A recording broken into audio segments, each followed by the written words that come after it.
Assalamu alaikum warahmatullahi ta'ala wabarakatuhu. Al'umma na wannan gida mai albarka, ina gaishe da manyan shehunai da waliyai da suke cikin wannan gida mai albarka. Ina kowa da kowa fatan alkhairi da fatan kowa yana cikin ƙoshin lafiya. Albarkar da ke cikin wannan dare Allah ka sada mu daidai, dukkan shari'a Allah ka kiyaye mu.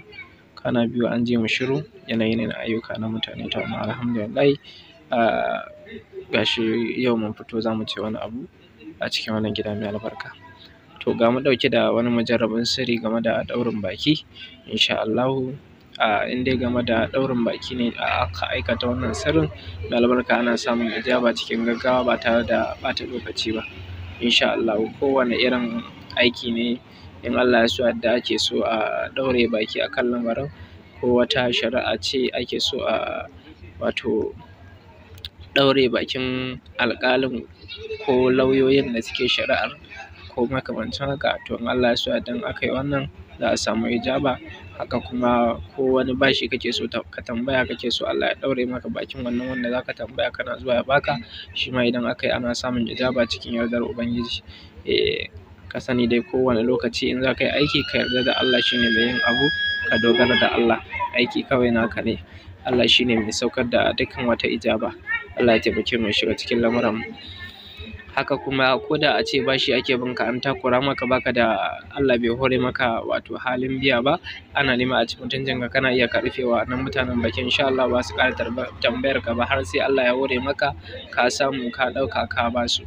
Domin wani lokacin mutane suna da wani irin lamari, mutum sai ya ara maka abu amma kuma idan Allah bai hore maka ba sai kamar ba za ka bashi bane ba, abin da bai kai ya kawo ba sai ya ci maka mutunci, ya ci maka zarafi, ya tozarta ka a idanun jama'a.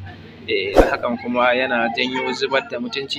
Insha Allah idan hakan ta faru da kai, kana iya amfani da wannan sirrin mai albarka. Haka in wata takarda ce baka so ta fita ko makamancin haka, nan ma dai duka ana yin wannan aiki mai albarka. In dai game da dai rufin baki ne, insha Allah aka yi wannan ana samun ijaba cikin yardar Ubangiji. To yadda ake amfani da wannan sirrin mai albarka shine kamar haka: ana samun farar takarda sai a rubuta wannan aya mai albarka, baki 10 magani 10 kenan. Wannan sirrin wato ayan nan tana da kaifiyoyi da yawa.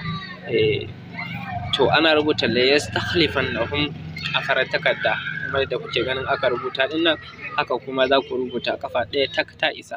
Shikenan a tsakiyar nan wato mimun ɗin nan da aka buɗa ga ta nan ba a ƙarasa rufe ta ba.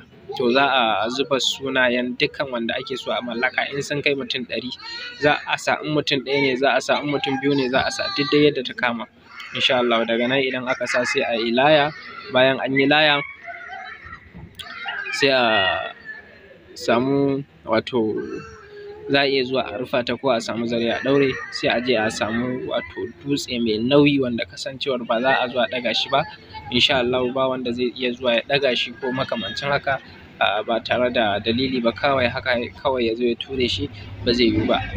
Dutse mai nauyi dai ake so a samu wanda zai danne wannan layar sosai, sai a ɗaga wannan dutsen, sai a wato ɗora wannan layar danne, sai ka ce ya Allah yadda na danna dutsen nan, Allah ka danne min bakin wane da wane akan maganar kaza, ko kuma Allah yadda na danna dutsen na layin nan akan dutsen nan, Allah ka rufe min bakin wane idan na je karɓar kuɗi kaza a wajen sa ya bani cikin gaggawa, daidai yadda kake so ta yi. In kuma shari'a ce, Allah ka rufe bakin wane da wane akan shari'an nan, ka sa mai galaba akan lamarin. Shikenan sai ka dawo gida. To da yardar Ubangiji ka zuba sarautar Allah ido ka gani Allah yadda zai yi da lamarin. Wannan sirrin take yanke ne, kana yin sa lokacin Allah zai saukar da ijaba, lokacin zai fara aiki.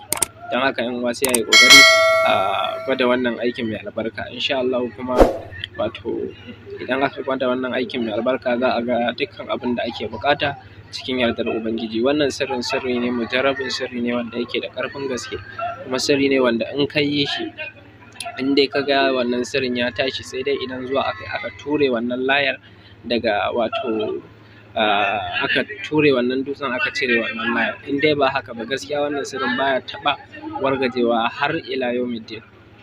Har ila yawmiddin wannan haka sirrin nan yake mai albarka. Da haka yan uwa, Allah ya taimake mu ya shiga cikin lamuran mu, yana kwa fatan alkhairi. Dan neman ƙarin bayani wato kuna iya ziyartar mu a website namu mai albarka domin samun sirrika daban-daban.